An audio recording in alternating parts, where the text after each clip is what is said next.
Assalamualaikum warahmatullahi wabarakatuh. Perkenalkan, nama saya Marisa Khairani dengan NIM 2348201109 dari kelas 4B Farmasi. Baiklah, di sini saya akan menjelaskan PPT Kimia Organik tentang aldehid, keton, karbohidrat, asam karboksilat, lipid, amina, dan protein. Adapun materi yang pertama yaitu aldehid. Aldehid atau alkana adalah golongan senyawa organik yang memiliki gugus fungsional karbonil yang terikat pada dua atom hidrogen di kedua sisi, atau rantai karbon di satu sisi dan atom hidrogen di sisi yang lain. Klasifikasi dari aldehid yaitu ada 3, alifatik, siklik, dan aromatik. Sifat dari aldehid yaitu termasuk dalam golongan senyawa semipolar, terdapat pembentukan ikatan hidrogen dan ikatan dipol-dipol, rantai pendek umumnya larut dalam air. Kegunaan dari aldehid, bahan pengawet seperti formaldehid, bahan baku industri dan pangan seperti asetaldehid atau vanilin, industri farmasi seperti sinamaldehid. Materi selanjutnya yaitu keton. Keton atau alkanon adalah golongan senyawa organik yang memiliki gugus fungsional karbonil yang terikat pada dua rantai karbon di kedua sisi. Klasifikasi dari keton yaitu ada 3, alifatik, siklik, dan aromatik. Sifat dari keton termasuk dalam golongan senyawa semipolar, terdapat pembentukan ikatan hidrogen dan ikatan dipol-dipol, rantai pendek umumnya larut dalam air.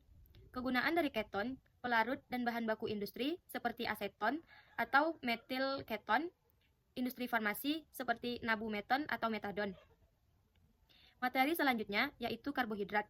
Karbohidrat adalah biomolekul yang terdiri dari atom karbon C, hidrogen H, dan oksigen O, biasanya dengan perbandingan atom hidrogen atau oksigen. Klasifikasi dari karbohidrat yaitu ada 3, monosakarida, oligosakarida, dan polisakarida. Sifat dari karbohidrat yaitu mempunyai rasa manis, larut dalam air, bersifat gula pereduksi, bersifat optis aktif, atom-atom karbon kiral, dan bentuk siklik. Kegunaan dari karbohidrat yaitu industri farmasi seperti selulosa atau glukosa, pangan, pertanian, kesehatan, dan lain-lain. Untuk materi selanjutnya yaitu asam karboksilat. Asam karboksilat atau asam alkanoat adalah golongan senyawa organik yang memiliki gugus fungsional karboksil yaitu gugus gabungan dari gugus karbonil dan hidroksil yang terikat pada gugus alkil atau aril. Klasifikasi dari asam karboksilat yaitu ada 3, alifatik, siklik, dan aromatik. Sifat dari asam karboksilat yaitu ikatan hidrogen yang terbentuk meningkatkan titik didih asam karboksilat. Asam karboksilat mudah larut dalam air. Kegunaan asam karboksilat yaitu sebagai bahan baku industri, bahan farmasi seperti ibuprofen dan aspirin, sebagai pangan, asam benzoat, sebagai pelarut yaitu seperti asetat. Materi selanjutnya yaitu lipid.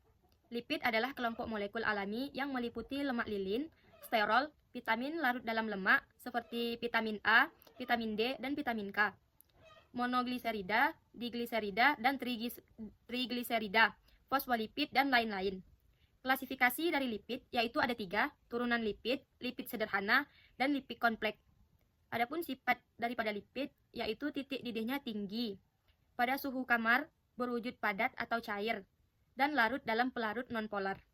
Kegunaan daripada lipid yaitu sebagai industri farmasi, sebagai pangan, sebagai pertanian, dan kesehatan. Selanjutnya yaitu ada amina. Amina adalah turunan organik dari amonia di mana satu atau lebih atom hidrogen pada nitrogen telah tergantikan oleh gugus alkil atau aril. Klasifikasinya ada amina primer, amina sekunder, dan amina tersier. Sifat dari amina merupakan basa lemah yang bisa mengikat proton H+ untuk membentuk garam amonium, bisa membentuk ikatan hidrogen, dan amina primer memiliki bobot molekul rendah dan berupa gas atau cairan yang mudah menguap. Kegunaan dari amina yaitu sebagai pewarna, pewarna azo, industri farmasi, industri minyak, dan bahan pengawet epoksi. Yang terakhir yaitu ada protein. Protein adalah kelompok biomolekul berukuran besar dan makromolekul yang terbentuk dari satu rantai panjang atau lebih amino. Klasifikasi protein yaitu ada 3, primer, sekunder, dan tersier. Sifat dari protein yaitu sukar larut dalam air, dapat mengalami koagulasi oleh pemanasan dan penambahan asam atau basa. Bersifat amfoter karena membentuk ion Zwitter. Kegunaan dari protein yaitu industri farmasi seperti sistein, dan pangan, pertanian, dan kesehatan.